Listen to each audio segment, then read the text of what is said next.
On a frigid Chicago winter morning, an unhoused woman with a disability, a 60-year-old named Eleanor, stumbled upon two abandoned newborns in a snow-covered dumpster.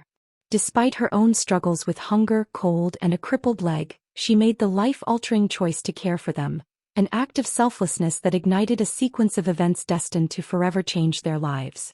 But before we get into the story, tell us where you're tuning in from in the comments below. The wind howled like unseen blades, carving through flesh and bone on a particularly brutal winter day in Chicago. A relentless snowfall had left the city cloaked in a stark, lonely white.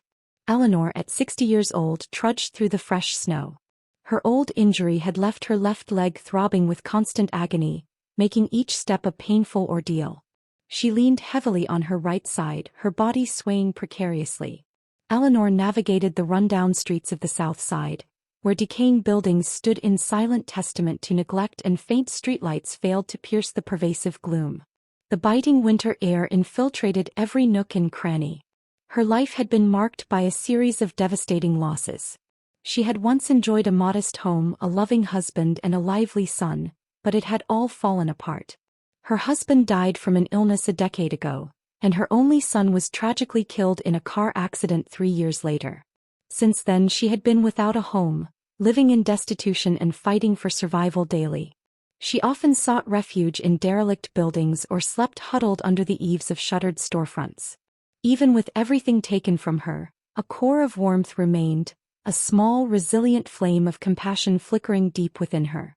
That morning, driven by a gnawing hunger and the bone-chilling cold, she was rummaging through the large trash receptacles along the street. She paused at a public bin blanketed in snow when a faint whimpering sound, like that of a lost kitten, caught her ear. Eleanor stopped, her tired eyes narrowing in the early dawn light. She moved closer to clear the heavy snow and lift the lid, a task that required every ounce of her strength. As her muscles strained and her left leg trembled, threatening to give out, a foul stench assaulted her. She barely noticed. Her heart pounded as she saw two old cloth bundles inside, nestled among the cold, filthy refuse. A weak cry emerged. With trembling hands, Eleanor unfastened each bundle. Inside she found two tiny reddish newborns with their umbilical cords still attached, wrapped in thin, dirty blankets. They were so small and fragile, their cries muffled with distress, their lips tinged purple from the cold. Large snowflakes fell, melting on her hands as if even the harsh winter was bowing to these newfound lives. A wave of both horror and profound pity, a deep ache in her soul, washed over her. How could anyone be so heartless as to abandon these infants in the cruel Chicago winter? In that moment, a vivid memory of her own son Michael, who had been a sickly child and died too young, flashed in her mind. She recalled her grandmother's wisdom: "We are not meant to live alone. Compassion is the strongest tie." Those words had become deeply ingrained in her. A decision was made, not through deliberation, but from the depths of her long-dormant maternal instinct. Despite facing endless challenges, hunger, cold, and the hopelessness of homelessness, Eleanor could not turn away from the two small lives teetering on the edge of death. She glanced around. There was no one else, no sign of help. If she left, they would surely perish. She bent down, her hands trembling but firm, and gently lifted each baby, holding them tight against her chest. The faint warmth from her body battled to soothe their shivering little forms. Her slender frame swayed under the weight of the two infants, and each step became a monumental effort.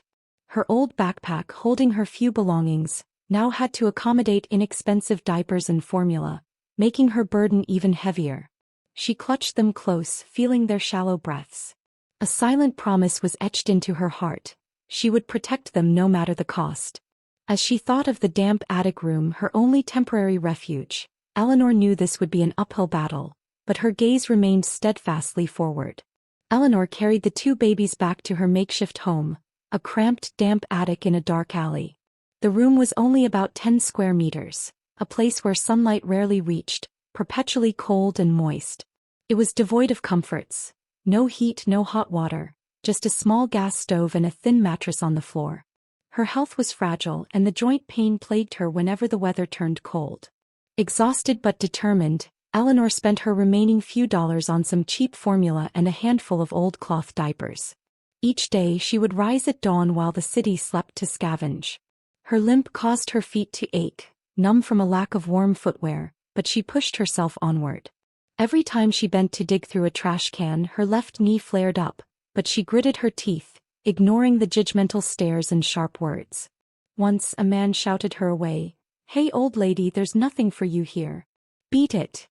Eleanor simply lowered her head, clutching her empty bag and continuing on her way. Tears would well up. At such moments she would look down at the bundled forms in her arms, Lily and Ethan, sleeping soundly, and a hidden strength would surge within her.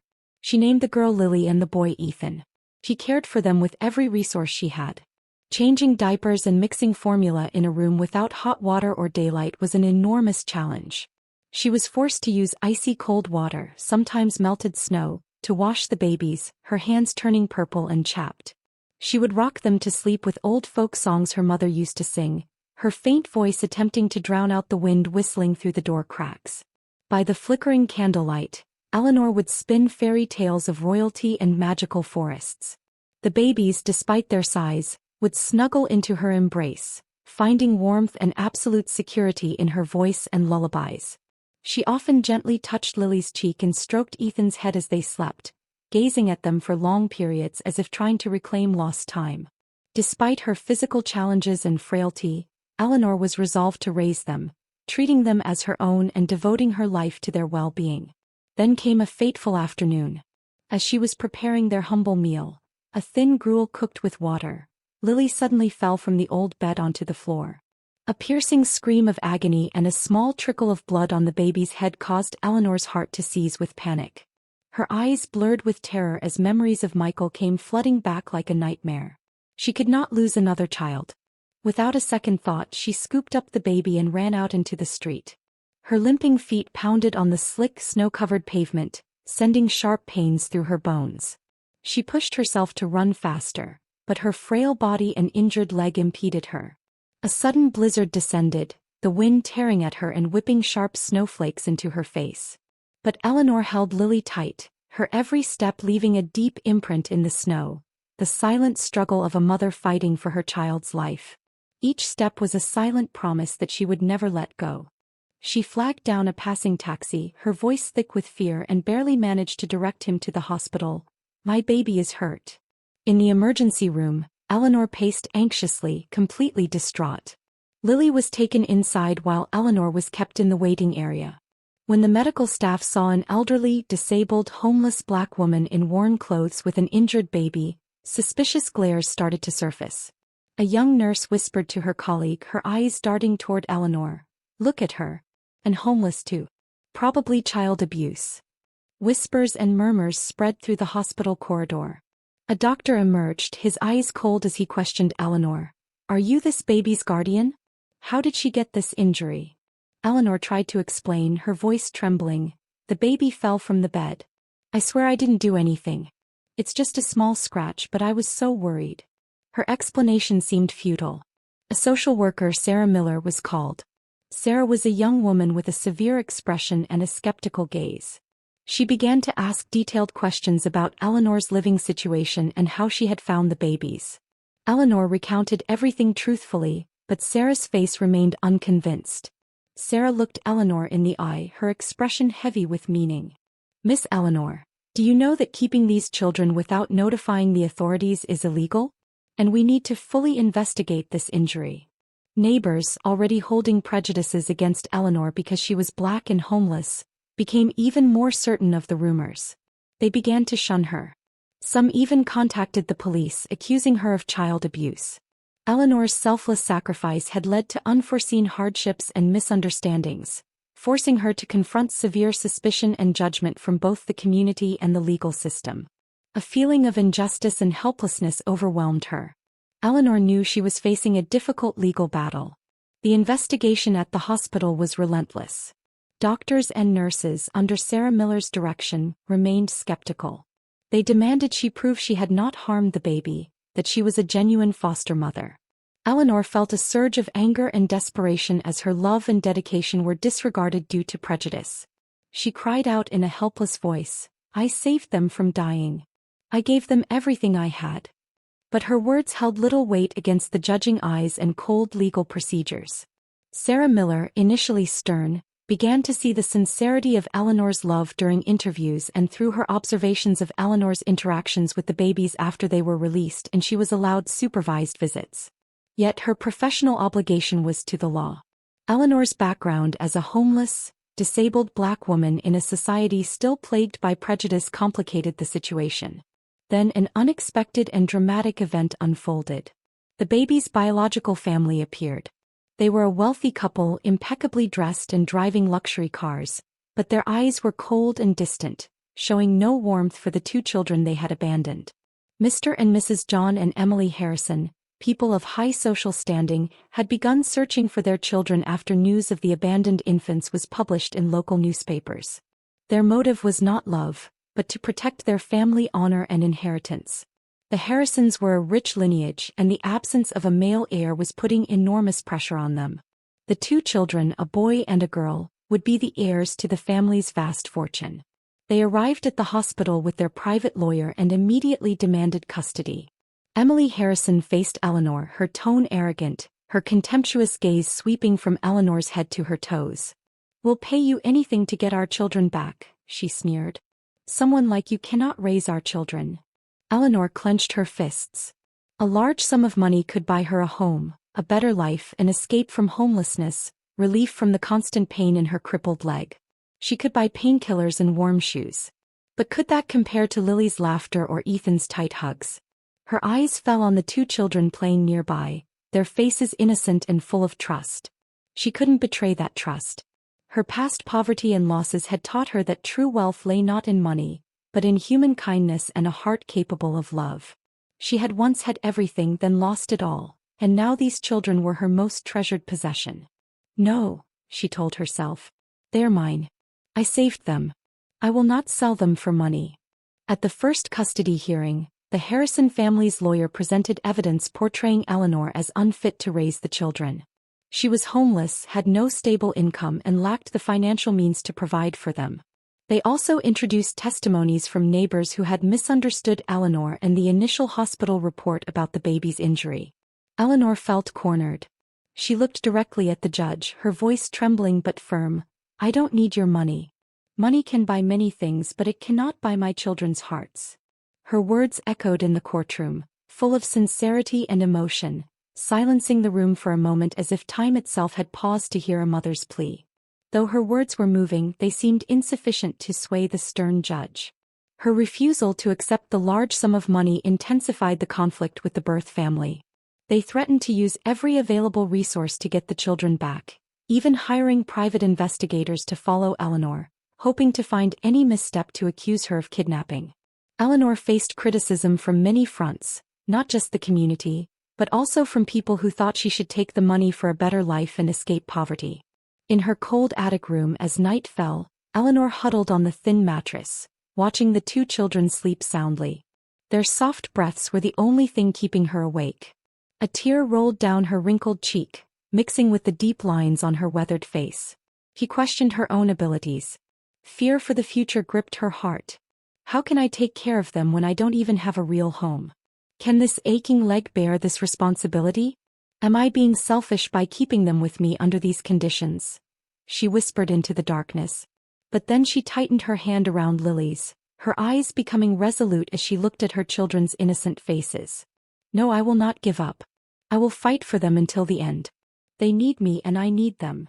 The darkness trying to swallow her seemed to cower before the fierce fire of maternal love burning within her.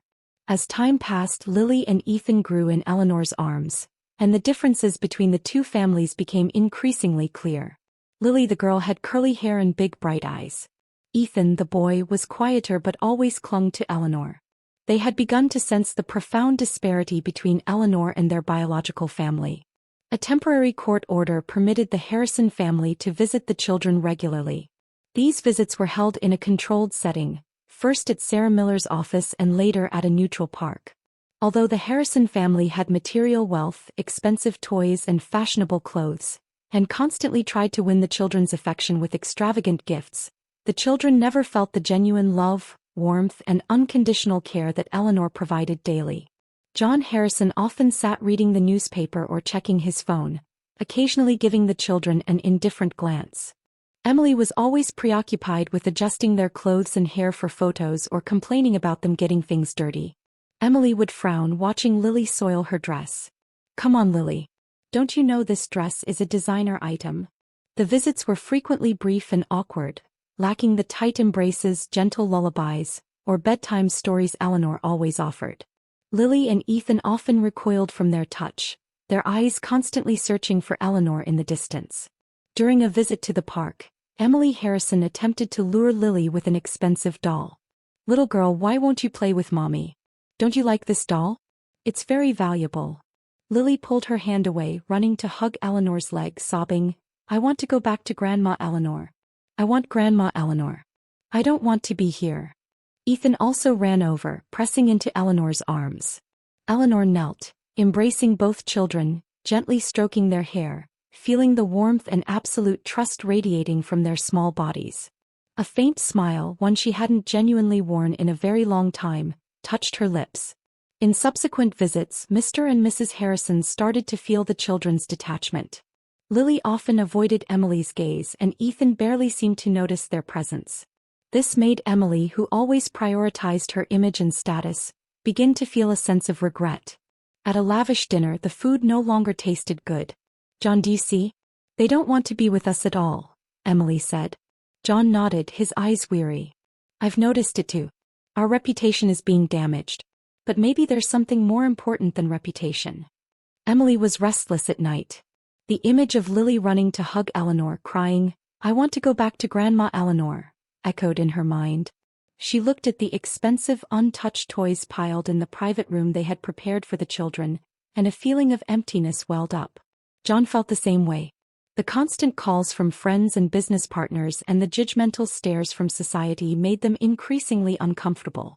But deep down they began to feel shame and guilt, an emotion that money could not alleviate. They realized that finding their children was not just about saving face or protecting their wealth but also a chance to rediscover their own humanity. After many sleepless nights, John and Emily had a tense but honest conversation. "We can't keep doing this, Emily. Money can't buy love." "We were wrong," John said, his voice heavy. Emily nodded, tears starting to stream down her face. "I know. I was so blind. I want to do something to make things right."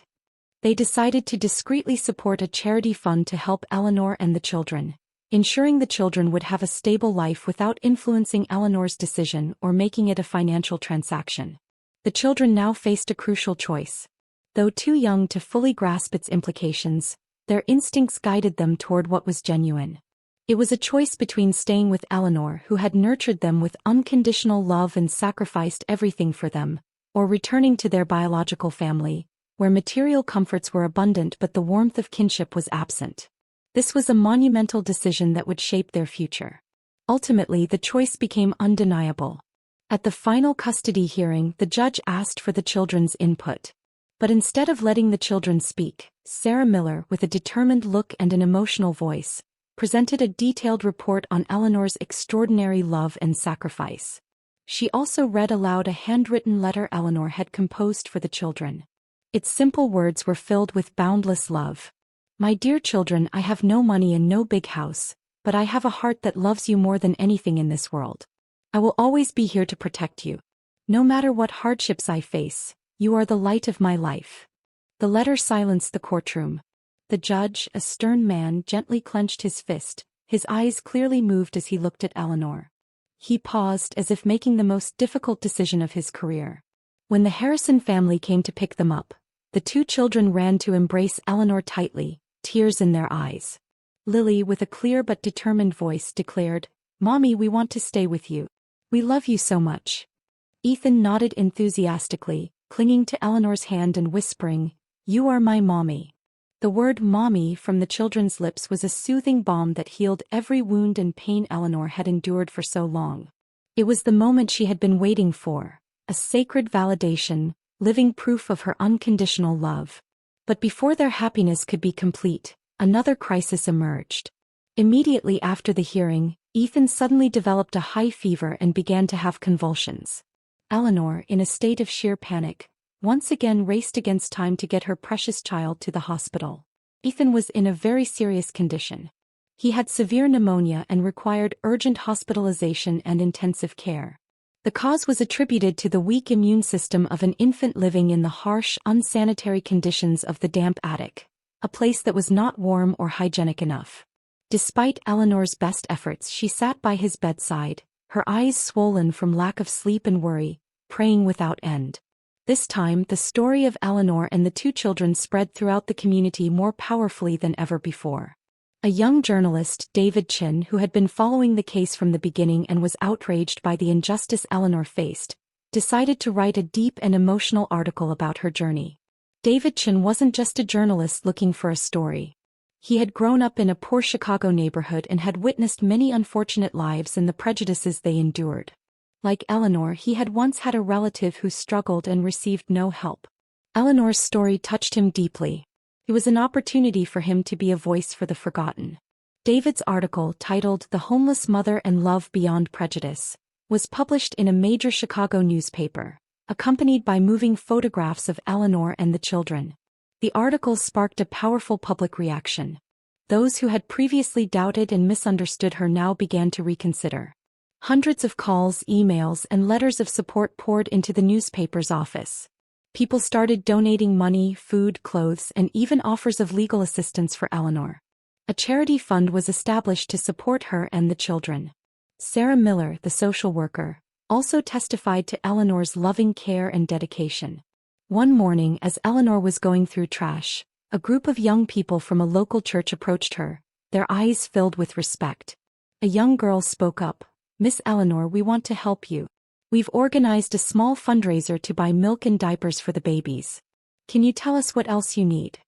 A local bakery that had once turned Eleanor away now offered free bread for her and the children every day. Even a young neighbor girl named Maya, who had initially recoiled when she saw Eleanor, now brought a clumsily knitted woolen scarf with clumsy but loving stitches to Lily, whispering, "Do you like this scarf? I knitted it myself," a silent apology and the start of a new friendship. The children's biological family, Mr. and Mrs. Harrison, witnessing Eleanor's love and resilience, along with the wave of public outrage, also gradually changed their attitude. They realized that money could not buy this sacred affection and that their reputation was being severely harmed. In their luxurious mansion, Emily looked at herself in the mirror and saw a strange reflection. A cold woman who only cared about fame. Lily's words at the park, her crying when she wanted to go back to Eleanor, haunted her. John, meanwhile, was constantly receiving calls from friends and business partners along with judgmental glances from society. They began to feel shame and guilt, an emotion money could not soothe. After many sleepless nights, John and Emily had a tense but honest conversation. "We can't keep doing this, Emily. Money can't buy love." "We were wrong," John said, his voice heavy. Emily nodded, tears starting to stream down her face. "I know. I was too blind. I want to do something to make things right." They discussed and decided to discreetly support the charity fund, helping Eleanor and the children and ensuring they would have a stable life without influencing Eleanor's decision or making it a monetary exchange. In an emotional press conference after Ethan had passed the critical stage, John Harrison, with a rare look of remorse, publicly apologized to Eleanor and the community. "We were wrong. We were too blinded by money and status and forgot what was most important," he said, his voice heavy with emotion. Emily Harrison, who had been arrogant, now had tear-filled eyes as she saw Lily call Eleanor mommy. But Eleanor, with resolute eyes, refused any large direct material help from them. "Love is the most precious thing I can give my children," she said before hundreds of cameras, her voice choked with emotion but full of pride. "I don't need money. I just need my children by my side. And I hope from now on you will be better parents, not to my children but to your own conscience." And so, Eleanor's story gradually became a legend. It was not just an article, but a living testament to the extraordinary power of kindness. Her story not only changed her life but also touched hearts throughout the community, like a warm flame melting the ice of prejudice and indifference. Her unconditional kindness opened new doors for others, inspiring hope. With the community's help and the discreet support from the charity fund, thanks to the Harrison family's contributions, Eleanor and the children found a cozy apartment through a homeless support program, no longer enduring life on the streets. Now, Eleanor could move more easily thanks to a donated wheelchair, and her joint pain eased somewhat with medication and the warmth of her home. Lily and Ethan went to school, received full medical and nutritional care, and grew up in the loving embrace of their wonderful foster mother. Eleanor became a role model for the community, not only because she was a loving foster mother but also because she changed how people viewed the homeless and racial prejudice. Her story was recounted in schools and community talks, becoming a symbol of compassion and resilience. Many charities were founded on her story with the goal of helping homeless people and abandoned children. Eleanor's story spread a message of justice, forgiveness, and compassion. It reminded everyone that kindness knows no social status, skin color, or circumstances. A small act from a genuine heart can create huge changes, overcoming all prejudices and barriers. Eleanor's life was a living testament to the power of love, a power that can heal all wounds and connect hearts, creating a better world. And in her small, warm apartment on the wall across from her bed, Eleanor hung a small, colorful drawing made by Lily and Ethan themselves. It was an image of three people holding hands under a rainbow arch with the scribbled words, "Our family is forever." It was a symbol of family love, a testament to a great love that conquered all challenges. And Eleanor, Lily, and Ethan lived a happy life. Although difficulties still existed, their love was their greatest source of happiness. Join us in sharing meaningful stories by hitting the like and subscribe buttons. Don't forget to turn on the notification bell to start your day with profound lessons and heartfelt empathy.